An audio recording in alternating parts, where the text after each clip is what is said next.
தமிழ்நாட்டில் சாதி அடிப்படையிலான வன்முறைகள் பல தலைமுறைகளாக சமூக நீதி மற்றும் மனித உரிமைகளுக்கு சவாலாக இருந்துட்டு வருது. அதில் சில முக்கிய நிகழ்வுகளாக சொல்லணும்னா 1957 முதுகுளத்தூர் கலவரம், 1968 வெண்மணி படுகொலை, 1989 மேலவளவு சம்பவம். ஒவ்வொன்றும் தலித் சமூகத்தின் மீது நடந்த கொடூரமான தாக்குதலை கண்ணாடி மாதிரி பிரதிபலிக்குது.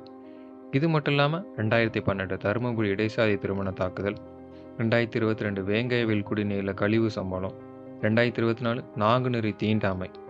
இந்த மாதிரி எவ்வளவோ சொல்லிட்டே போகலாம். இவ்வளவு தலைவர்கள் நிறைய இருந்தோம். இவ்வளவு தலைவர்கள் நம்ம சாதிய பாகுபாடை ஒழிக்கணுங்கிறதுக்காக பாடுபட்டோம். என்ன பிரயோஜனம்? இன்னமும் இப்போவும் ஏன் இந்த நிமிஷமும் ஏதோ ஒரு மூலையில் யாரோ ஒருவர் சாதின்னு சொல்லக்கூடிய மிருகத்திட்ட சிக்கி உயிர் விட்டுட்டு தான் இருக்காங்க. சாதிய பாகுபாடு பார்க்குறவங்களுக்கும் மத கலவரம் செய்கிறவங்களுக்கும் இங்கே என்னதான் தீர்வு? ஒரே தீர்வு, சட்டம்.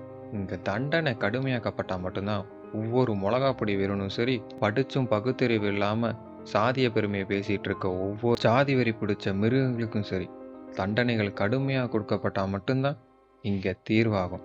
வெறும் விழிப்புணர்வு மட்டுமே கொடுத்துட்டு இருந்தா இங்கே யாரும் கண்டுக்க மாட்டாங்க. கண்டிப்பாக தண்டனை கடுமையாக கொடுக்கப்பட்டால் மட்டும்தான் இங்கே சாதிய தீண்டாமையும் மத கலவரங்களும் ஒழியும். தமிழ்நாட்டின் வரலாற்றில்